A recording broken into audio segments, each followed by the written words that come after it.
बुंदेलखंड विश्वविद्यालय झांसी में 70 करोड़ का भ्रष्टाचार खोलने वाले vigil blower engineer Abresh Gautam को भारत सरकार द्वारा जारी विजिल ब्लोवर एक्ट के विरुद्ध सेवा समाप्ति का पत्र दिया गया है, ताकि भ्रष्टाचार के विरुद्ध कोई आवाज न उठा सके। ऐसे कई आरोप रजिस्ट्रार के विरुद्ध लगाए गए हैं जेई अब्रेश गौतम द्वारा। आइए आपको दिखाते हैं जेई की पीड़ा, उसी की जवानी। बुंदेलखंड विश्वविद्यालय के रजिस्ट्रार से आपका कोई मामला चल रहा है, क्या प्रकरण है? एक्चुअली बुंदेलखंड यूनिवर्सिटी के जो रजिस्ट्रार हैं नारायण प्रसाद जी, ये एक मेरठ विश्वविद्यालय में डिप्टी रजिस्ट्रार के तौर पर तैनात रहे हैं। इनके खिलाफ विजिलेंस मेडिकल थाने में विजिलेंस ने एक मुकदमा दर्ज कराया था, जिसमें ये दोषी घोषित हैं और एफआईआर दर्ज है इनके नाम से। ऐसे भ्रष्ट रजिस्ट्रार को शासन द्वारा बुंदेलखंड यूनिवर्सिटी के रजिस्ट्रार पद पर सुशोभित किया गया और यहाँ आते इन्होंने भ्रष्टाचार की सारी हदें पार कर दी, क्योंकि वो आदमी विजिलेंस में जो दोषी घोषित रहे हों तो वो उसके हथकंडों से भली भांति परिचित थे। और इनके आने के बाद, चूँकि मैं शिकायत करता हूँ, मैं विजिल ब्लोअर हूँ, उत्तर प्रदेश की जो विजिलेंस की गोपनीय जांच संख्या 5/2018 है, उसमें मेरी ही शिकायत पर 70 करोड़ के भ्रष्टाचार की शिकायत की गई और कई कर्मचारी, जिसमें रतन कुमार सिंह एई और विनय कुमार वार्ष्णेय दोषी घोषित हुए। ऑडिट टीम 2008 से 2018 तक के लिए दोषी घोषित हुई है और कई जो निर्माण एजेंसी हैं, राजकीय निर्माण निगम, जल निगम और तमाम जो CNDS हैं, उसके ठेकेदार हैं 15-16, वो सब दोषी घोषित हुए। जिन बिंदुओं पे दोषी घोषित हुए, उन बिंदुओं में लगभग जो है 10 करोड़ रुपए की रिकवरी गवर्नमेंट ऑफ यूपी के जो है राजस्व की गई है और उसके आदेश जारी किए गए हैं। लेकिन वो रिकवरी के आदेश इन्होंने अभी तक दबा के रखे हुए हैं, संबंधित कर्मचारियों पर कोई कार्रवाई नहीं की, जिस कारण इनका दोहरा चरित्र उजागर होता था। उन पर यदि ये कार्रवाई करते तो जाहिर है कि वो व्यक्ति यहाँ नौकरी नहीं कर पाते, जो यहाँ के कुछ जो भ्रष्टाचार करने वाले लोग हैं उनके ऊपर उनको सहन नहीं होता। ये उनसे मिले और उनके ऊपर कार्रवाई करने के स्थान पर प्रकरण को उठाने वाले मुझ जैसे विजिल ब्लोअर के ऊपर इन्होंने जबरन कार्रवाई की। मेरा प्रमोशन बकाया था, मुझसे इन्होंने 5 लाख रुपए की मांग 20 मई 2020 को की, जिसको मैंने तत्कालीन कुलपति प्रोफेसर JV वैशंपायन जी को बताया। उन्होंने आश्वासन दिया कि हम इनके ऊपर कार्रवाई करेंगे। जब नहीं की तो फिर मैंने 7 जनवरी को लिखित में अवगत कराया इन्हें, वैशंपायन जी को। बावजूद इसके वैशंपायन जी ने कुछ कार्रवाई नहीं की। इसी दौरान मेरा सिलेक्शन एम्स पटना में असिस्टेंट इंजीनियर विजिलेंस पोस्ट पर हो गया। मेरे को रिलीव करते वक्त भी वैशंपायन जी ने कहा कि आप यहाँ से रिलीव हो जाइए, मेरा भरोसा मानिए कि मैं आपको प्रमोशन करूंगा और ACP जरूर दूंगा, क्योंकि मैंने रिपोर्ट डॉक्टर शिव कुमार कटियार की अध्यक्षता में जो कमेटी बनी है जमा करा ली है और मैं रिलीव हो गया।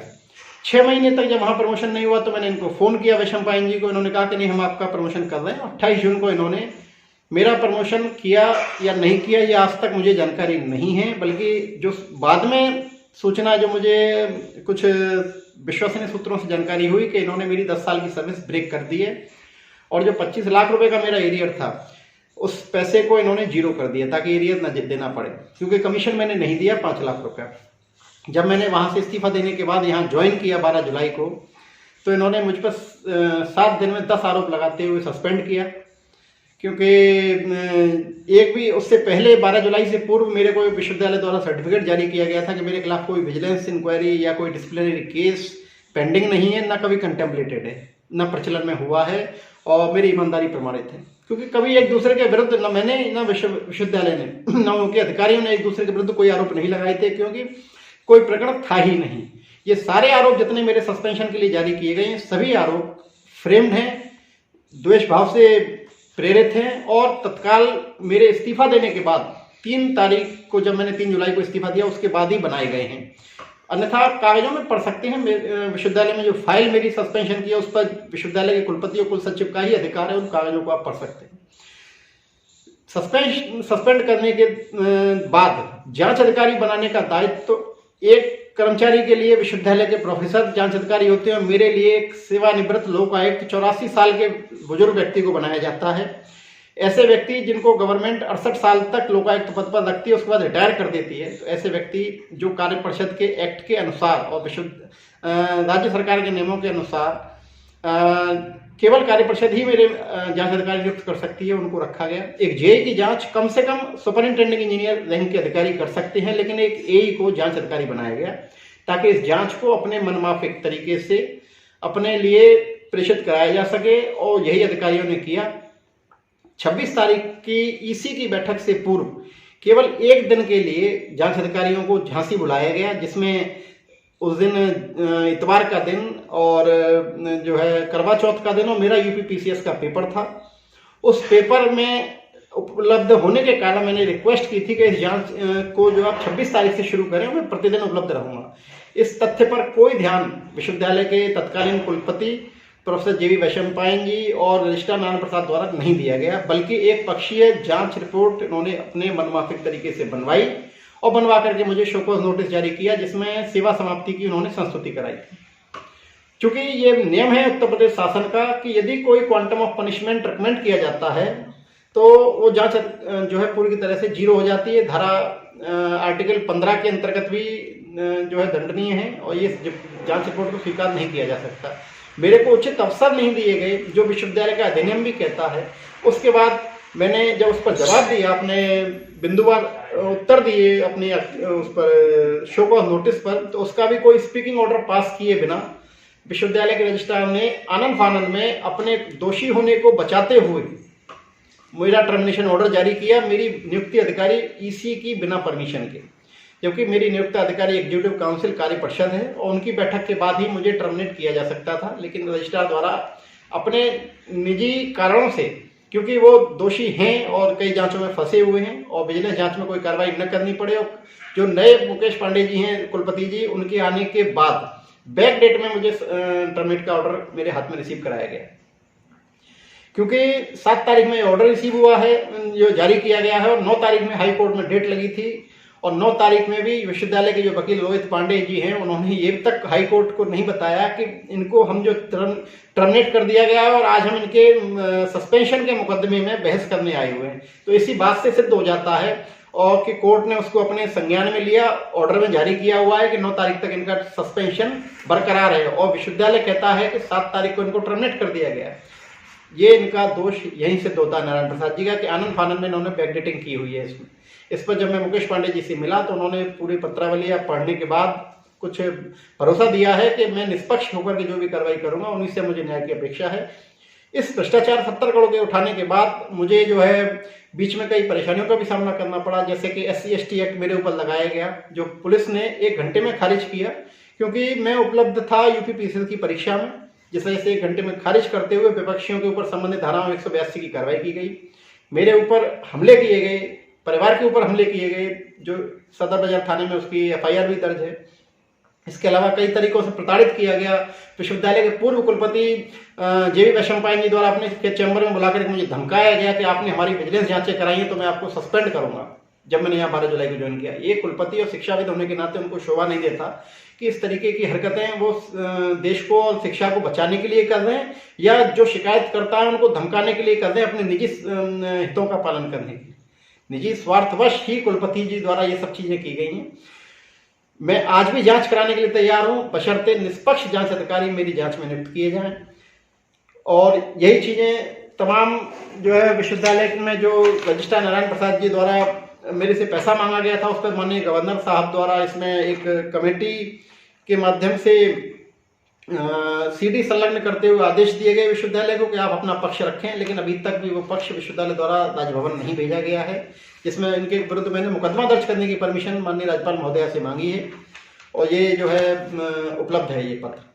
इस पत्र पर आज तक कोई कार्रवाई विश्वविद्यालय के रजिस्ट्रार नारायण प्रसाद के विरुद्ध माननीय कुलपति जी द्वारा नहीं की गई। वर्तमान कुलपति जी की नहीं कह रहा हूं मैं, प्रोफेसर शमशेर सिंह जी की बात कर रहा हूं, जिन्होंने अपने पदे शक्तियों का दुरुपयोग करते हुए, प्रशासनिक भ्रष्टाचार करते हुए, बिना कार्य परिषद जो मेरी नियुक्त अधिकारी है उसकी बिना परमिशन के मुझे टर्मिनेट करने के आदेश जारी किए। कुलपति को कोई पावर नहीं है, जब नियुक्ति अधिकारी कार्य परिषद है तो कुलपति जब एक चपरासी को नियुक्त नहीं कर सकते तो एक टर्मिनेशन करने का अधिकार भी कुलपति को नहीं है। ऐसी स्थिति में मेरा किया गया टर्मिनेशन अवैध है, नियम विरुद्ध है, प्राकृतिक न्याय के सिद्धांत के भी विरुद्ध है। इस संबंध में मैंने माननीय राज्यपाल महोदय से रिक्वेस्ट की थी कि मेरे जांच अधिकारी बदले जाएं, मुझे सभी जो जांच में आवश्यक अभिलेख हैं वो दिए जाएं। उन अभिलेखों को देने के लिए दिनांक 27 अक्टूबर 2021 को भी माननीय राज्यपाल महोदय का यह आदेश विश्वविद्यालय में जो है आया, लेकिन अभी तक मुझे कोई अभिलेख नहीं दिए गए, बल्कि इसके स्थान पर मेरी सेवा समाप्ति की जो है ऑर्डर जारी किया गया बिना ईसी की मर्जी के। ऐसी स्थिति में मेरा निवेदन है कि जो मेरे साथ किया जा रहा है, चूंकि वैसे जनरली कोई भ्रष्टाचार उजागर करने के लिए कोई इंजीनियर सामने आता नहीं है, और यदि मैं आया हूं तो इस तरीके से मुझे प्रताड़ित किया जा रहा है, शोषण किया जा रहा है मेरा। विश्वविद्यालय के कुलपति, पूर्व कुलपति जैसे वैशंपायन जी या शमशेर सिंह जी ने जो प्रताड़ना मेरे साथ की है, और दोषी रजिस्ट्रार हैं, चूंकि वो मेरे सुपरवाइजरी अफसर भी हैं, तो वो मेरे को कैसे सस्पेंड कर सकते हैं? सस्पेंड करने की पावर भी एग्जीक्यूटिव काउंसिल में ही निहित है। विश्वविद्यालय का अधिनियम का जो 2.06 उसका तीसरा जो बिंदु है, वो स्वयं में धारा संख्या 2 को रेस्ट्रिक्ट करता है कि इनको किसी भी स्थिति में बिना उचित अवसर दिए कोई भी कार्रवाई इनके विरुद्ध नहीं की जा सकती। ऐसी स्थिति में मेरे ऊपर जो निलंबन की प्रथम दृष्टया, उसके बाद जो है टर्मिनेशन की जो कार्रवाई की गई है, वो पूरी तरह से अवैध है। मैं यही आपसे निवेदन कर रहा हूं कि माननीय कुलपति जी से इस समस्त प्रकरण की एक निष्पक्ष जांच कराएं। जो बैकडेट में मेरा टर्मिनेशन ऑर्डर जारी किया गया, जिस दिन कुलपति जी ने मेरा सस्पेंशन ऑर्डर जारी किया उस दिन वो छुट्टी पर थे। व्हाट्सएप पे परमिशन ली गई, यही व्हाट्सएप पे परमिशन का उन्होंने हाई कोर्ट इलाहाबाद में जो अपना प्रत्यावेदन या जो भी अपना हलफनामा प्रस्तुत किया है, उसके बाद जो है रजिस्ट्रार ने उसमें लिखा, पूर्व जो पीवीसी थे उन्होंने उस फाइल पे कोई दस्तखत नहीं किया, क्योंकि ऑफिशिएटिंग वीसी उस दिन वही थे, क्योंकि डॉक्टर माननीय प्रदीप जैन आदित्य जी जो पूर्व केंद्रीय राज्य मंत्री रहे, वो उस दिन उपलब्ध थे विश्वविद्यालय में, लेकिन वीसी साहब नहीं थे।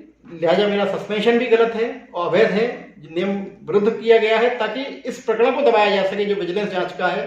क्योंकि विजिलेंस जांच के लिए मैं अकेला गवाह हूं, अकेला ही शिकायत करता हूं, मेरे ऊपर तमाम तरीके से प्रताड़ना की जा रही है, मेरे ऊपर हमले कराए जा रहे हैं, जिससे कोई व्यक्ति इस भ्रष्टाचार को उजागर करने के लिए न रह पावे।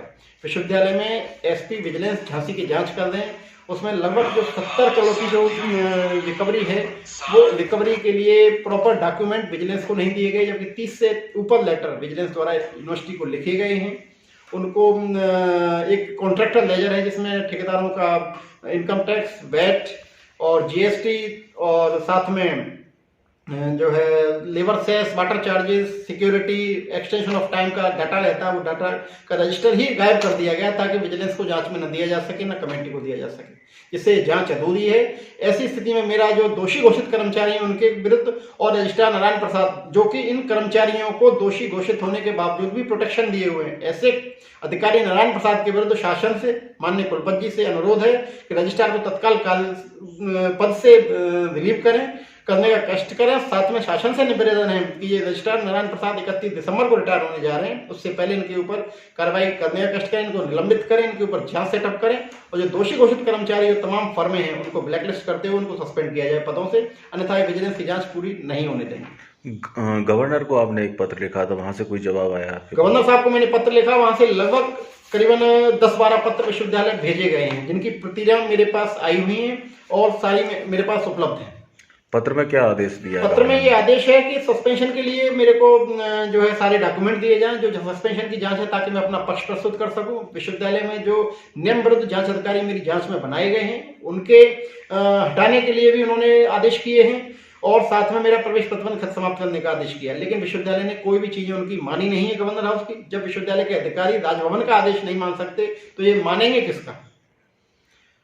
ये स्थिति जब है जब राज्य के कुलाधिपति होने के नाते माननीय गवर्नर साहब इस विश्वविद्यालय के सर्वोच्च अधिकारी हैं एक्ट के मुताबिक, तो ये विश्वविद्यालय के अधिकारी कुछ नहीं सुनते। दूसरा जो लेटर आया हुआ है राज्यपाल जी का, वो नारायण प्रसाद जी के विरुद्ध है, मुकदमा दर्ज करने के लिए कि इनका पक्ष जाना गया, लेकिन वो पत्र पर भी अभी तक कोई कार्रवाई विश्वविद्यालय द्वारा नहीं की गई। अब तो उस पत्र को दबा दिया गया। वर्तमान कुलपति जी को भी इस चीज की जानकारी नहीं है।